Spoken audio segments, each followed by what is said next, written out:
Well, welcome everybody to our Thursday night Expedia Travel Talk.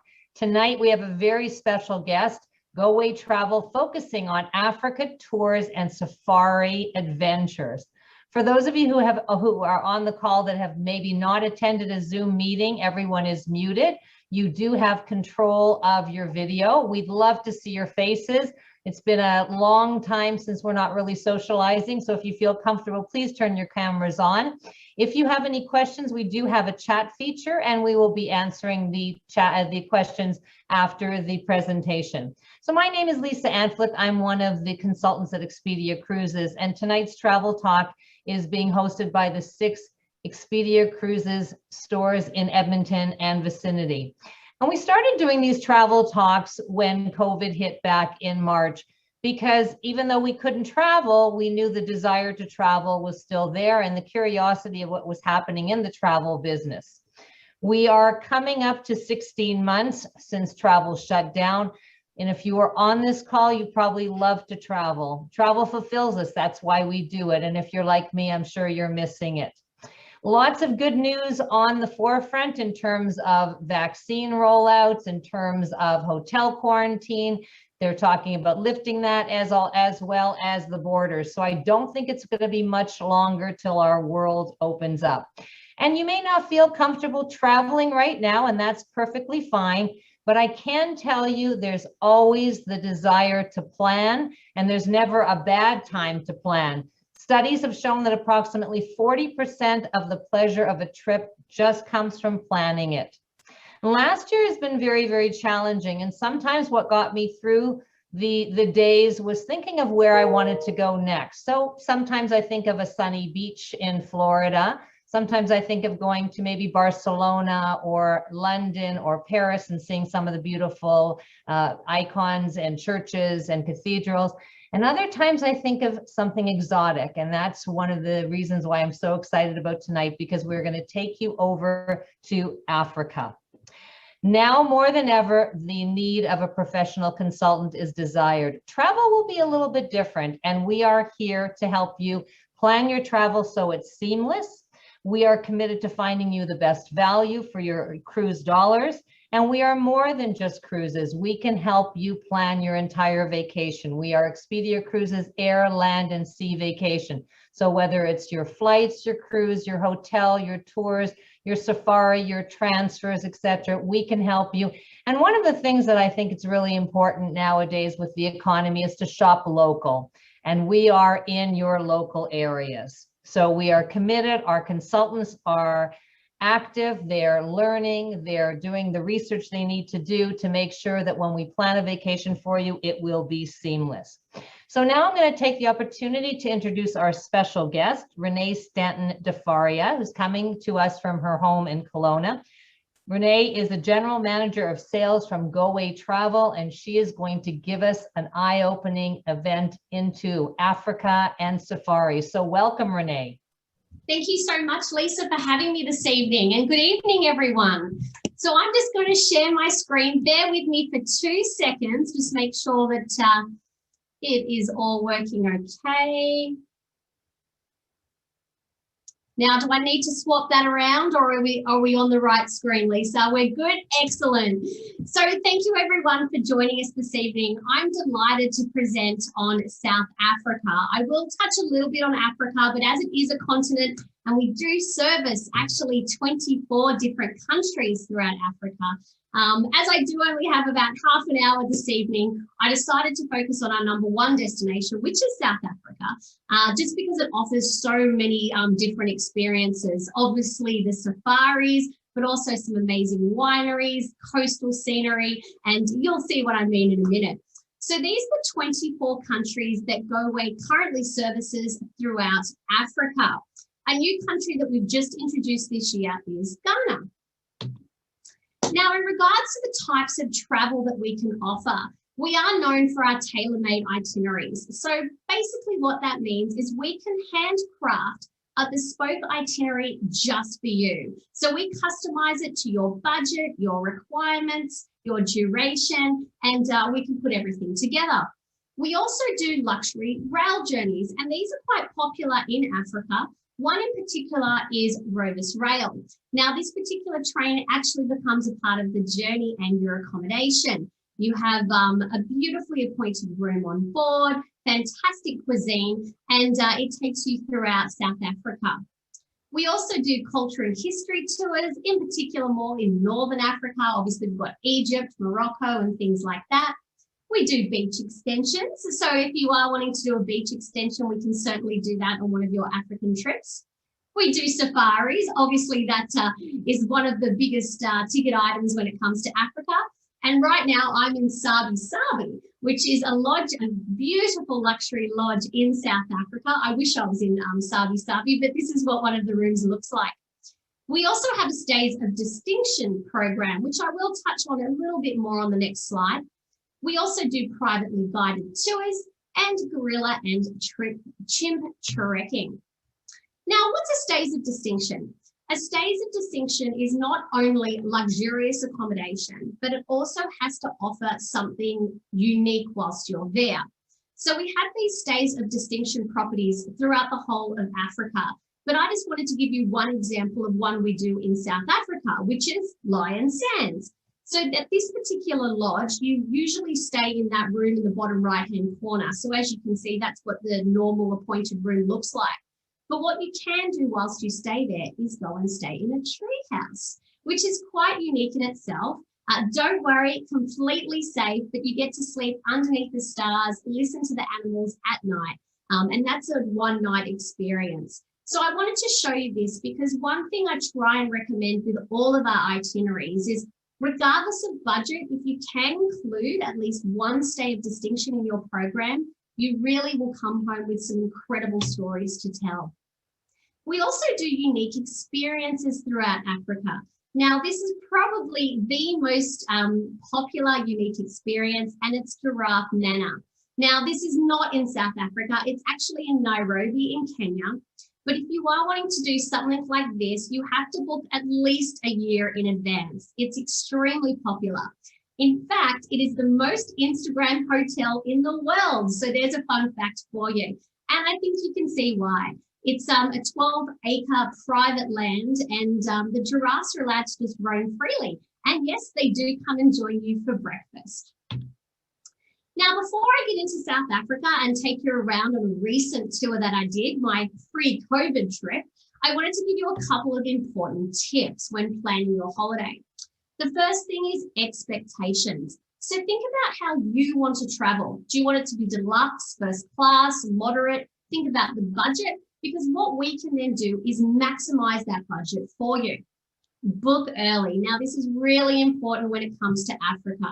In particular, the safari lodges. They book out well in advance. And if you think about it, you're actually now nearly 2 years or 18 months of travel that hasn't happened. So a lot of those people have rolled their journeys over to 2021 or 2022. So availability is becoming scarce. So one thing I can't stress enough is, as Lisa mentioned, the importance of booking very soon if you can.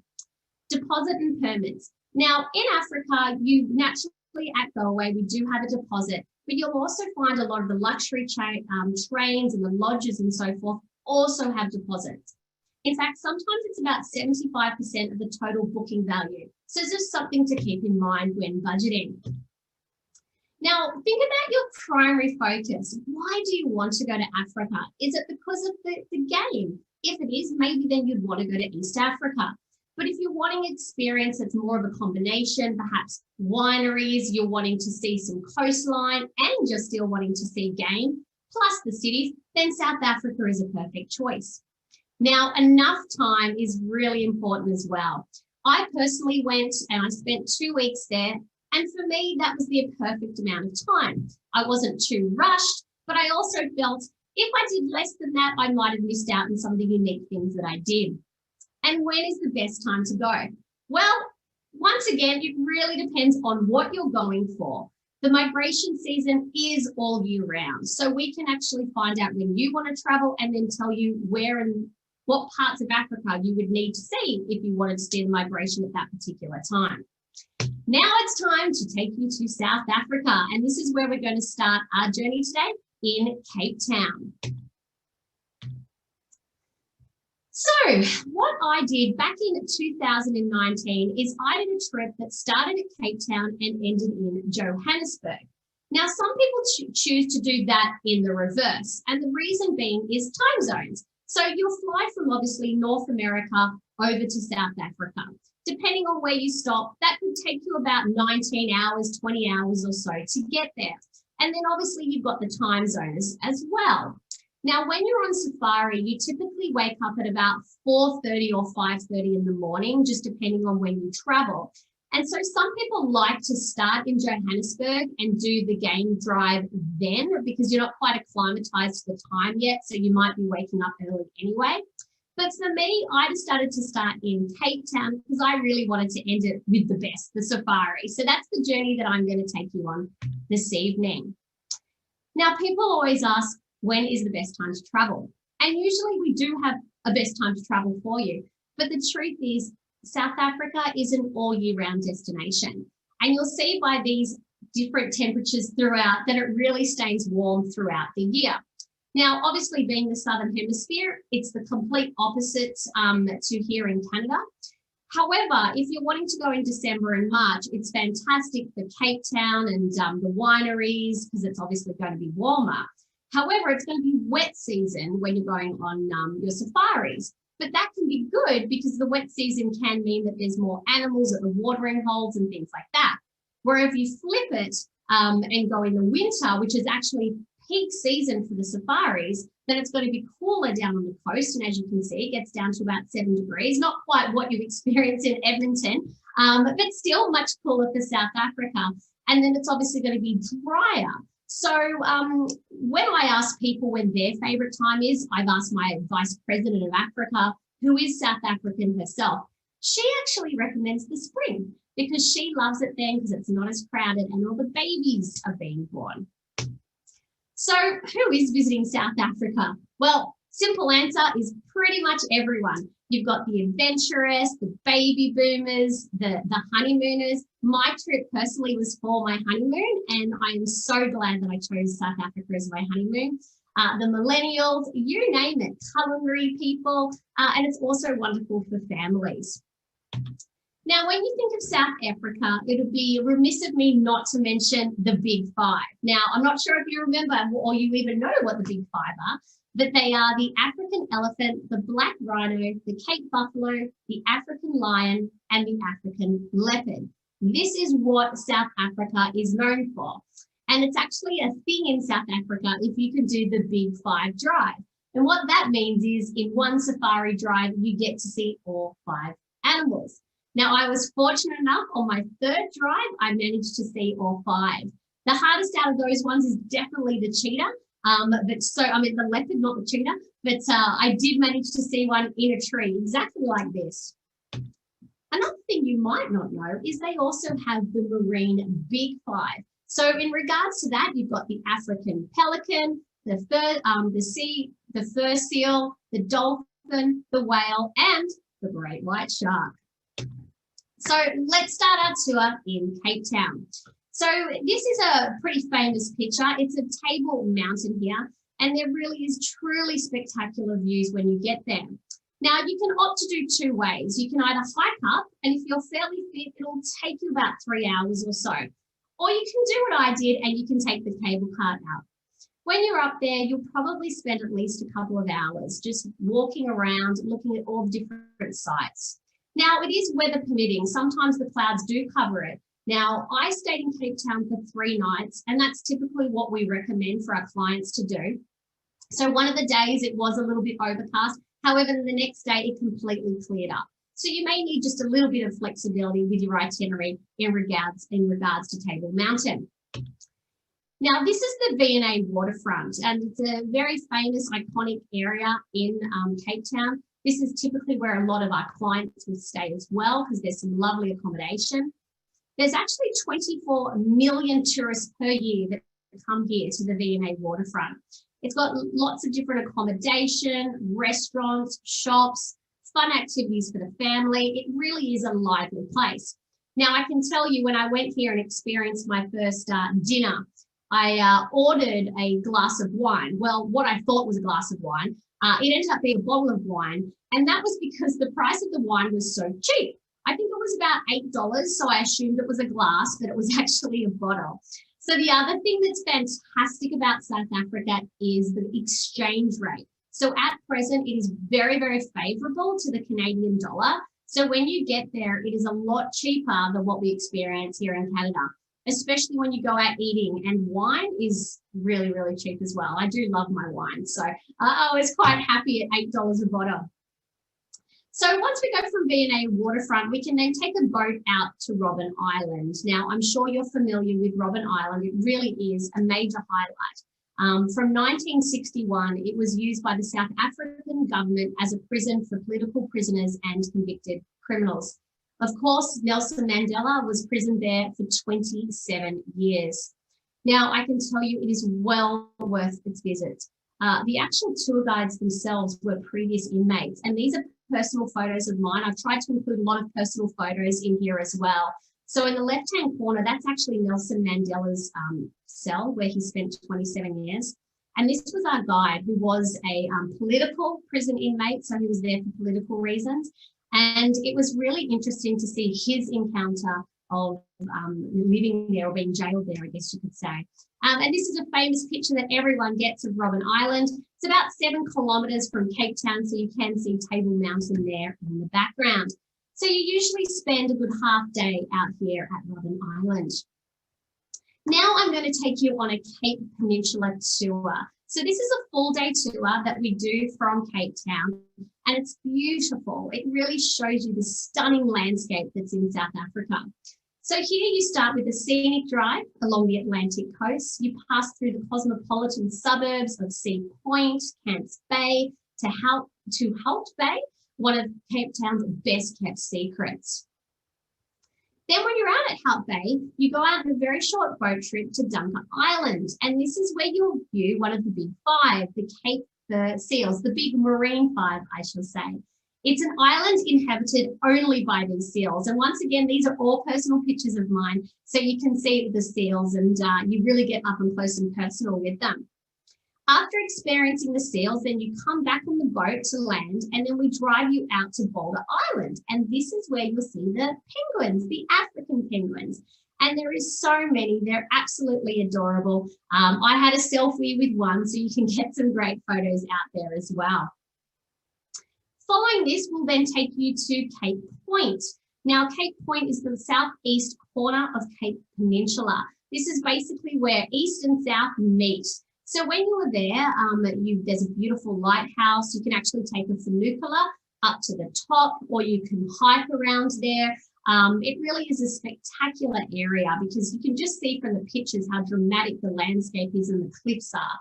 It's roughly about 30 kilometres or so from 60 kilometres or so from Cape Town. Beautiful rolling hills. There's a restaurant out there. So it's a lovely little area to do a nice walk. Now, ending the tour, we go to Kirstenbosch National Botanical Gardens. Now, these National Botanical Gardens are actually claimed to be one of the greatest in the world. Reason being is no garden really can match the sheer grandeur of this setting. And I think you can see it here, these ladies walking through the botanical gardens. It really is very serene, extremely beautiful. And it's a nice place to sit and relax and unwind after this full day that you've had in Cape Town. So now we're leaving Cape Town, and I'm going to take you on what's known as the garden route. Now, I personally opted in to do a self-drive vacation. Now, just to let you know, they do drive on the left-hand side in South Africa. Lucky little Miss Australian here is used to driving on the left-hand side. However, my husband is Canadian, and he was completely fine driving on the other side. The roads are all paved. The signage is in English, and we also felt very safe along the way. It's usually a 2-lane freeway, nothing like what you experience over here. And look, you live in Edmonton, so I'm sure you're used to some, snowy and icy conditions. So you'll probably find this a piece of cake driving over there. So with the garden route, there's a couple of routes you can take. So you can see on the map here, we started in Cape Town and then we ended up in Port Elizabeth, which is at the very end of the map. Now you can take the coastal scenery, or you can do an alternative route which takes you past an ostrich farm. But let's start at the very beginning, off to wine region. So approximately 45 minutes away from Cape Town, you will reach Stellenbosch. Following that, we're going to go to Franschhoek. Now, I have been to many wineries around the world, Australia, New Zealand, Europe, South Africa, South America, but hands down, I think that this is the best scenery I have ever seen with wineries, these mountains that are around you. And the South African wine, I'm sure if you haven't tried it before, make sure you go get yourself a bottle. They really do exquisite wine over there. Now, not only does it have the wines there, but it also has lovely little art galleries. It's very quaint and very beautiful. A lot of festivals throughout the year. This is an image of me enjoying a lovely glass of bubbles. I did an 8-course degustation meal there at one of their top restaurants, and I believe it was only about $120 a head for 8 courses with wine, just to give you an idea of the price point. But I can highly recommend maybe a night in Stellenbosch and then a night in Franschhoek if you have the time permitting. Now, if you don't have the time to do the full drive, which I'm about to take you on, definitely at least do a day visit, because it is only an hour from Cape Town. So we've done the wine, we've seen some amazing art galleries and enjoyed this very quaint village. Now we're going to move down south to Hermanus. Now, this is such a beautiful place. In fact, it's sometimes termed as heaven on earth, because here it's sitting on the edge of Walker Bay. It's a small coastal town, and it really is breathtaking scenery. You've got this beautiful coastline and these lush green mountains around you.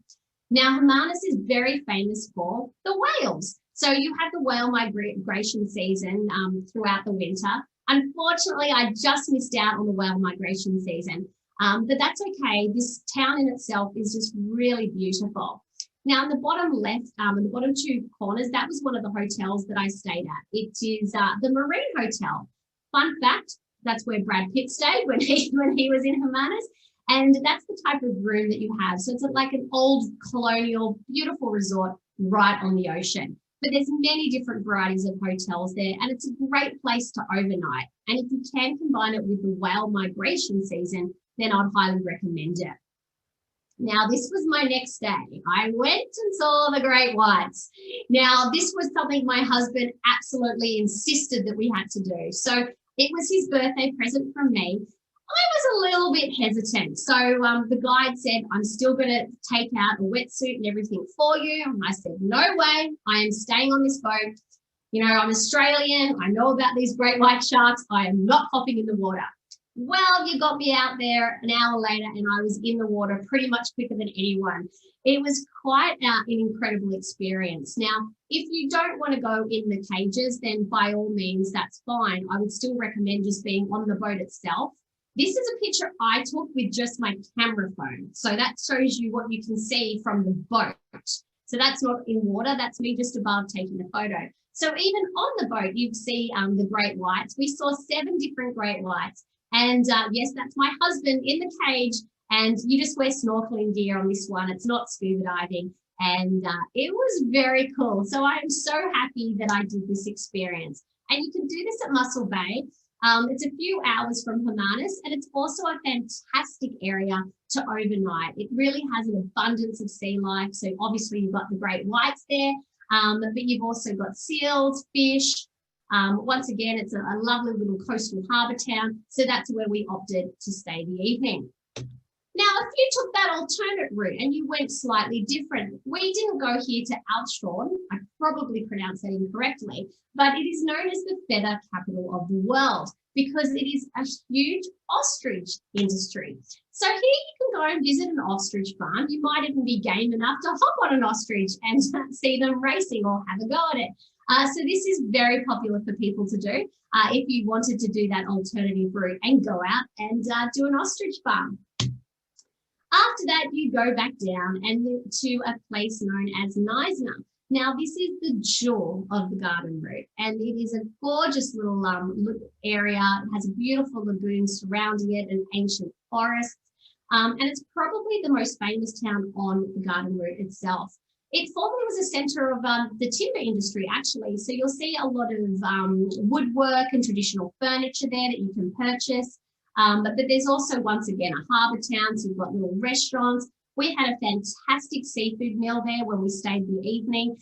So once again, it was really lovely to stay in these quaint little villages along the way. And you can see just in that top left-hand corner, that was what the drive was the majority of the way. So there wasn't one moment where I wasn't looking up and around me thinking, wow, this really is truly spectacular. So last but not least, the end of the garden route for me was in Port Elizabeth.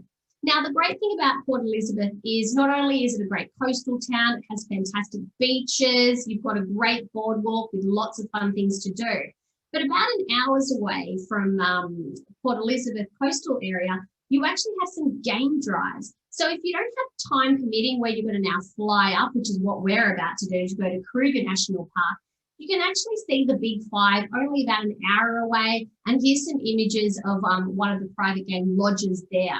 So here you can actually do all your water things in the day, and then you could even head to safari, which is pretty cool. So it's a lovely little area. And here the next morning, we departed for our flight off to Kruger. Now, Kruger National Park is one of the most famous national parks in the world. It's 19,500 square kilometres. It's actually the size of Israel. I learned that fact today and I was quite blown away. It does house some of the highest density of African animals, I should say, in the world. You do have your Big Five there, but you also have hundreds of animals, hundreds of other mammals, an amazing diverse bird species. So if you've got any birding people on here, amazing birds. You have vultures, eagles, and storks. Also just the mountains and the bush plains and the tropical forest. So obviously the Serengeti and places like that, you can see for miles ahead of you. But in places like Kruger, you've got beautiful mountains around you. So here's a quick look at Kruger National Park and the different game lodges that we can service. Now, a lot of these are private game lodges. Now, one of the advantages of doing a private game lodge, rather than you personally self-driving Kruger, is that you get these open-air vehicles and the chances of seeing wildlife are much higher. And the reason I say that is because if you self-drive Kruger, you can only imagine how many people are doing it at the same time. So if a lion is suddenly seen, there might be 30 cars that are all pulling in to try and see this lion. Whereas if you're in a private game lodge, there's maximum maybe 2 or 3 vehicles at one time allowed to be there when the animals are there. So you really get a much more authentic, unique experience. Now, for the sake of this tour tonight, I'm actually going to take you to Kapama, which in the image here, you can see Holdsprit Airport in the top left-hand corner. That is where I flew directly from Port Elizabeth. Now, the wonderful thing about this is Kapama's across the road from the airport. Now, it is a private game lodge, so it's thousands of hectares. But as soon as I arrived to the airport, I hopped in one of those open-air vehicles and my game drive started. So basically, my arrival transfer felt like a game drive and I started to see my animals straight away. Now, this is an image of the room that I stayed in Kapama, but there's actually 4 different resorts on the property. So it just depends what type of style that you're after. This one here had a beautiful plunge pool. Another one is a little bit more rustic. And this is what the foyer looked like, the reception area. So really, Africa knows how to do luxury. It really blew me away when I got to stay at these lodges. Now, I'm going to take you on a safari, which is by far the highlight for me. So a typical safari starts at about 4:30 to 5:30 in the morning. You will wake up, you'll go have a cup of tea and coffee, maybe a biscuit, a muffin, just something very light. Now, I always recommend taking layers. So you can see me in this image. This is in the morning. I've got a scarf and a jacket on. By the end of the safari, I'm just in a t-shirt. So we always recommend layering because the morning it can be quite cool and it can be extremely hot during the day. So then you'll go out in one of these open air vehicles, and this is the ones that Kapama use, and a lot of the other private lodges use something very similar. So it's got that open air, you really feel a part of it. So you go out on your safari experience. It's going to be a few hours long, and then afterwards you return back to your lodge, and then you have a lovely late breakfast brunch experience. You're quite hungry by then, but you're also just taken back by what you've just seen. You then spend the daytime to use the facilities of the resort. So maybe you'll go and relax around the pool, you'll read a book, maybe you'll have a little sleep because you did get up early. Or maybe you're like me and you want to go get yourself a massage. So the daytime really is about you to relax and unwind, and all of these lodges really do have incredible facilities. And then in the afternoon, you're back out on one of those drives. Now, the reason they do the morning and the afternoon is because that's when animals are going to be their most active. So during the day is typically when they sleep, and also it can be incredibly warm in the middle of the day. So you head back out in the afternoon. Now, these are pictures I took with my camera, and I can tell you a couple of things. One, I'm certainly not a photographer. Two, I didn't have a very good lens on my camera at all. So I think from that alone, and this was 3 years ago when I went. So when you look at these particular pictures, it really shows you how close we got to those animals. Like, I really wasn't using a zoom here. So I didn't want to use professional photos because I didn't want to sell you something that, you know, the particular animal was yards away. But this is how close we got to these particular animals.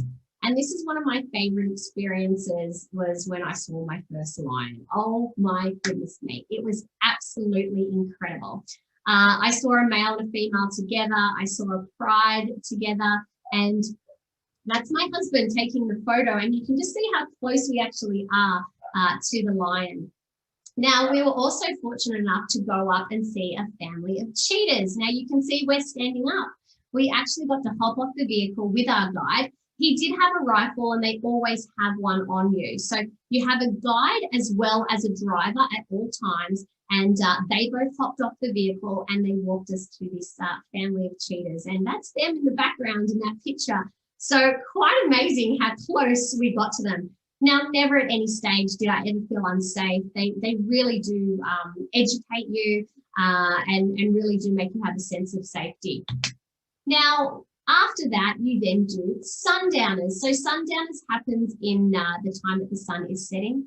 They actually set up a beautiful bar with some drinks and some canapes, and you sit and you watch the sunset.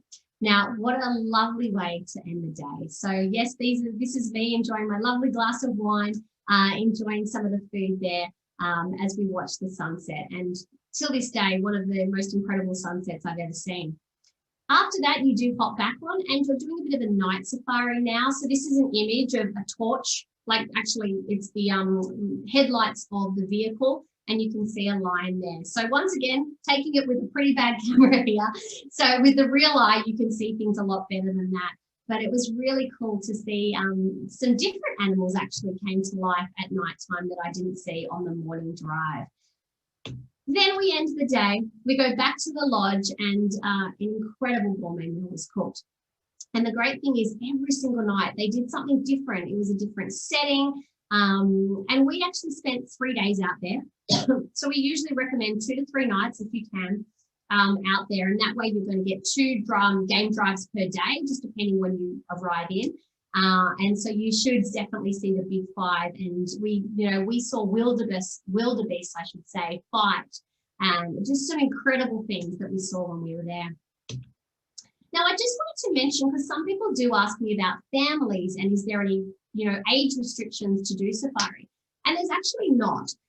In fact, we do have many resorts that cater specifically to families. So if you do have any young ones that do want to come with you, by all means, they can. They do have certain age restrictions in regards to safari vehicles if you're with other people. So for argument's sake, if their age restriction is 12 and you have a 10-year-old, then all they do is they give you your own private vehicle. So regardless of the age, we'll always be able to accommodate. And in fact, a lot of them welcome children. They have some great programs for them where they can educate them, some arts and crafts. So if anyone here wants maybe some little ones to come, that's no problem whatsoever. So now I'm going to end my journey in Johannesburg. So we flew from Kruger over to Joburg, and we only spent 1 night there.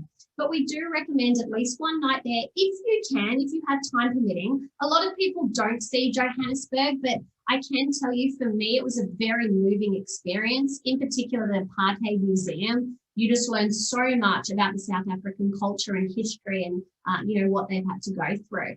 You've also can see the ways that a lot of them live there, and there's some fantastic day tours that you can do in Johannesburg. The resorts are fantastic. Now, we tend to put you in gated communities as well when you're in Johannesburg, so they're very, very safe, and they've got some great restaurants as well. So now you're going to fly home. I'm going to bring you back to Edmonton, but I want to thank you so much for joining me this evening, as I could take you just for half an hour over to South Africa. And please do, if you have any questions, just pop them in the chat box. Thank you so much, Renee. And I think I probably speak for everybody in terms of some of your photos just took my breath away. So thank you so much for sharing. We do have some questions. One of them is, how early should a safari be booked? Like how many, like years in advance, months in advance? Give us an idea. Certainly. We typically recommend 12 months in advance, especially if there's a particular lodge you want. Now, obviously, if you can only, let's say you want to leave in 6 months' time, we will certainly do what we can to accommodate, but it might mean you might miss out on the lodge that you're after. So typically 12 months. 12 months. Okay, excellent.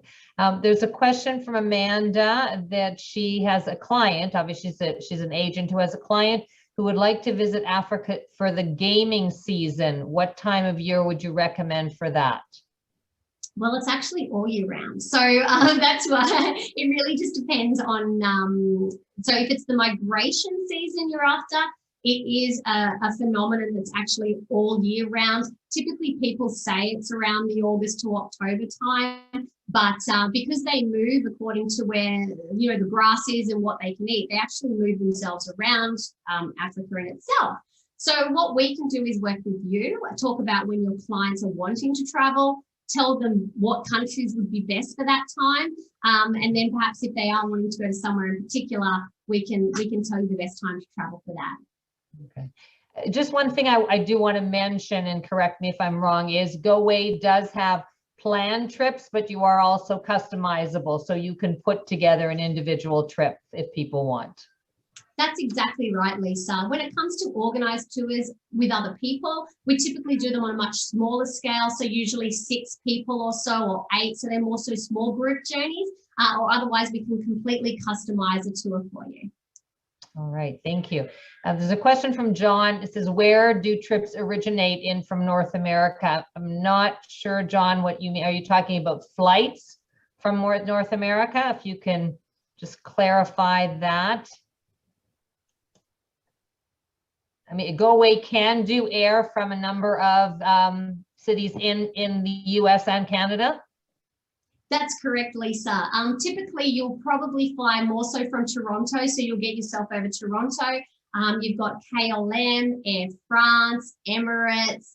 So all those airlines do fly via a different city. We do have South African Airlines that flies direct out of New York. So you can do a direct flight if you get to New York.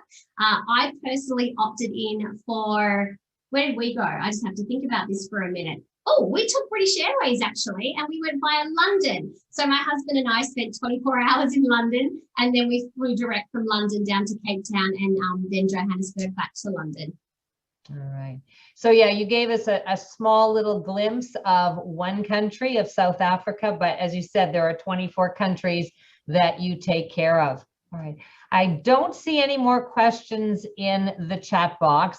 So just to let everybody know, travel is definitely starting, and what we've found in the Expedia offices is the demand is there. We've all missed it for so long. So we're planning for longer. I love Edmonton, but I definitely want to get out of Edmonton. And the first opportunity when it's safe to travel is I do want to go somewhere. And I think many, many people do. So even if you decide you're not traveling now, but you want to travel in 2022, and even we've got some things happening in 2023, it's time to start planning. Reach out to your consultants. If you have any questions, they are here to help you plan a fabulous, fabulous vacation. So thank you for your past vacations. We look forward to planning your next vacation with you.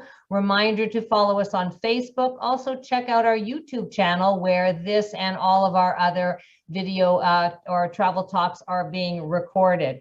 Next week, if you're free, please join us. We're going to be coming back to North America and featuring American Steamboat Company. So join us if you can. Thank you for your time. Thank you for your patronage. Have a wonderful evening, and we look forward to seeing you and hearing from you again. Good night, everyone. Thank you. Good night.